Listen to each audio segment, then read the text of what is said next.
Now, after the camera, one of the key things within our photogrammetry that we need is our software for actually doing it, because we don't stitch all these images together by hand.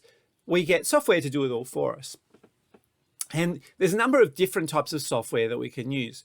We have commercial solutions, which are what we use in our engineering areas, or there's some free programs and apps available as well that can produce photogrammic pictures and things like that, but typically to a lesser quality. Or they might have watermarks and things imposed over them as well. We also have different types of software. Some software is for the planning around this photogrammetry or doing the capturing process.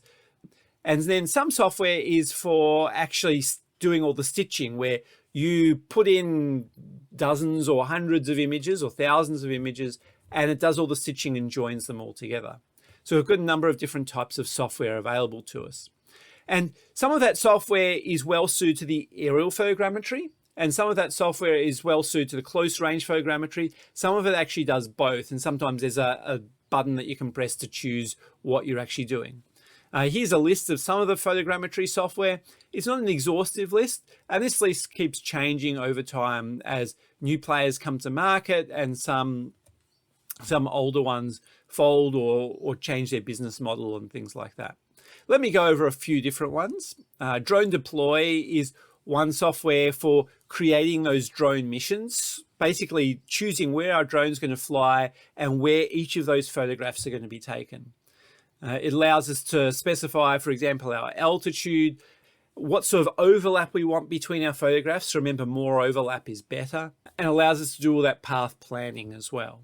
Another software we can use for something very similar is the Pic 4D mapping, and this allows us to do very similar things. It also allows us to change, for example, our camera angle. Sometimes we want our camera just slightly up, like maybe at 5 or 10 degrees or something like that, rather than pointing straight down. It allows us to adjust things like our flight speed, and once again, the amount of overlap between our image. Now, getting away for a moment from the path planning, let's look at some software for actually creating these 3D renders or 3D reconstructions.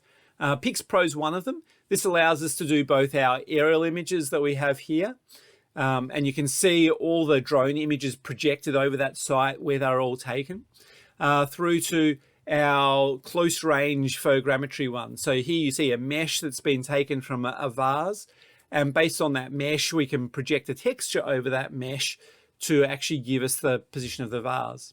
But because we have that mesh, that would also allow us to create a 3D print file for it and 3D print a model that represents whatever this vase was. Now, from more of an engineering perspective, Recap Pro is one of the 3D software that's used for this sort of thing, for image 3D reconstruction, and also being able to edit these 3D environments that we've created as well. Now, this is some Autodesk software. It allows us to create our point clouds or our meshes. It allows us to do fine measurements and things of our various models that we've created too.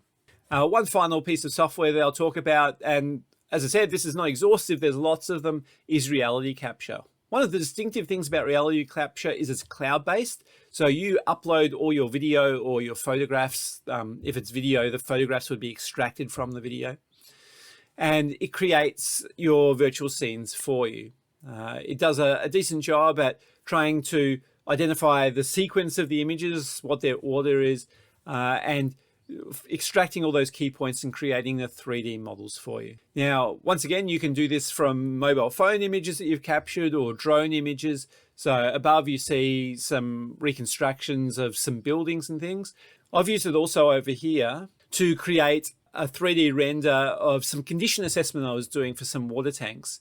Here, I was flying a drone very close to water tanks and looking for areas that we had potential holes in this meshing to keep wildlife out of these water tanks. And so we created a 3D model using reality capture. One of the pitfalls with this sort of software is the files these generate are typically huge. We might have, if we're doing something like this, we might have hundreds of megabytes per meter that we've actually captured for these really close range applications. But they do allow us to pan around and look right around the various models we're looking at and look at it from all different angles, which can be a really powerful view and way to analyze what we're working with. if we create a virtual environment based on this, we can put on some goggles, for example, and walk through our environment. I was talking to someone recently that they were designing a hospital and used VR modeling through the hospital and using these cameras to capture these areas. And then they could, in VR, before the hospital was fully fitted out, actually push a virtual bed through and make sure that it could actually move into all the various areas and the rooms without crashing into walls and being able to get around corners and things like that. So there's some real pluses with creating these 3D models and being able to analyze them before final designs for engineering, construction and things are fully built.